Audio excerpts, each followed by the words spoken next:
جج پہ چھوڑ دیا گیا. یعنی کہ جہاں پر سرونگ ججز اتنے دباؤ میں رہوں کہ ان کے بیڈ روموں میں کیمرے نکل رہے ہوں, ان کے رشتہ دار اٹھا کر ان کو کرنٹ لگائے جا رہے ہوں, ٹھیک ہے, جن کو حالانکہ تمام جاب سیکورٹی حاصل ہے, ٹھیک ہے, ان کو یہ حالت کر دی گئی.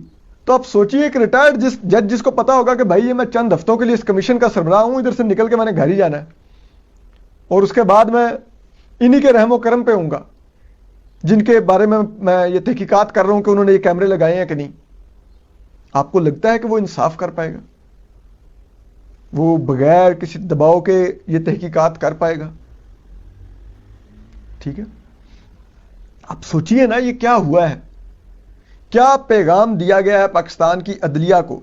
یہ اتنا خوفناک پیغام ہے پاکستان کے تمام جوڈیشری کے ججز کے لیے کہ کوئی بھی دوبارہ جرت نہیں کرے گا کہ اس کے ساتھ جو مرضی کرتی رہیں ایجنسیز, جس طرح مرضی اس کو بلیک میل کرتی رہیں, وہ جرت کرے کہ وہ کل کو رجوع کرے اپنے چیف جسٹس یا اپنے کسی آئینی فورم جیسے سپریم جوڈیشل کونسل ہے کہ یہ ہو رہا ہے تو بتائیے کیا کرنا ہے. کیسے وہ رجوع کرے گا؟ وہ کہے گا بھائی میری عزت تو واپس اسی کے ہاتھ میں پکڑا دی جائے گی جو میری عزت لوٹ رہا ہے. یعنی کہ آپ سوچئے ایک جج کے بیڈ روم سے کیمرہ نکل رہا ہے جو اس کے زندگی کے نجی لمحات اس کی فیملی کے ساتھ ریکارڈ کر رہا تھا. کس کو ضرورت تھی اس ویڈیو کی؟ ایک 50, 55, 60 سال کی جج کے نجی لمحات کی ویڈیو کی ریکارڈنگ کی کس کو ضرورت تھی اور کس مقصد کے لیے ضرورت تھی؟ کیا سمجھ نہیں آتی؟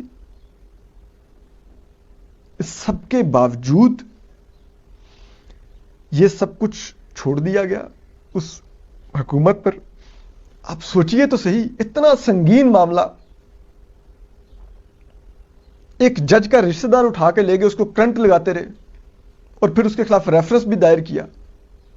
اتنا سنگین معاملہ.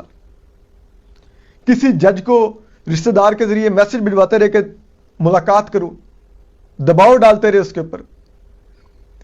کسی جج کے ٹیکس امور کی تحقیقات کرتے رہے, جبکہ چیف جسٹس قاضی فائز تو خود اسی چیز کا شکار ہوئے تھے جب ان کے اسی طرح ٹیکسوں کی غیر قانونی تحقیقات کر کے ان کے خلاف یہ ایک ریفرنس لایا گیا تھا.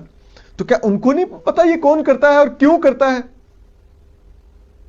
اس کے باوجود انہوں نے یہ سب کچھ ایک انکوائری کمیشن پر چھوڑ دیا, اور وہ بھی اس انکوائری کمیشن پر جو پچھلے سال مئی سے ہونے والی اس تمام جوڈیشل اور پولیٹیکل انجینئرنگ کی بینیفیشری ہے, جو اس وقت بھی اقتدار میں بیٹھی ہوئی تھی جب یہ سب کچھ ایجنسیز کر رہی تھی مبینہ طور پر. ٹھیک ہے, اور آپ سوچئے کہ وہ اب مسئلہ یہ ہے کہ یہاں پر بعض حلقوں میں شاید یہ ڈر پایا جاتا ہے کہ اگر یہ صحیح تحقیقات ہوئیں تو پھر یہ بھی پتا چلے گا کہ یہ جو انجینئرنگ ہوئی یہ کس کے خلاف ہوئی. تو وہ پتا چلے گا وہ تو عمران خان کے خلاف ہو رہی تھی, جیسے 2018 میں میاں نواز شریف کے خلاف ہو رہی تھی, اب 2023-24 میں عمران خان کے خلاف ہو رہی تھی. تو جب یہ پتا چلے گا تو پورا کا پورا معاملہ چوپٹ ہو جائے گا, الیکشن تک بات جائے گی, پھر وہ پورا کا پورا الیکشن اس میں زمین پر بیٹھ جائے گا. تو یہ تو ایک ڈومینو ایفیکٹ آئے گا اگر یہ جائز انکوائری ہوئی, نہ صرف ان سزاؤں کا بلکہ ان سزاؤں کے بینیفیشریز کا جو اب اقتدار میں بیٹھے ہوئے ہیں. یہ بات وہاں تک جائے گی, اور وہاں تک گئی تو پھر پوری کی پوری عمارت گر جائے گی. پھر بعض لوگ جنہوں نے یہ عمارت کھڑی کروائی ہے, ٹھیک ہے, جنہیں اس سال کچھ درکار ہے اس حکومت سے, وہ کہاں پر جائیں گے؟ وہ سرکاری عہدیدار کہاں پر جائیں گے؟ وہ والے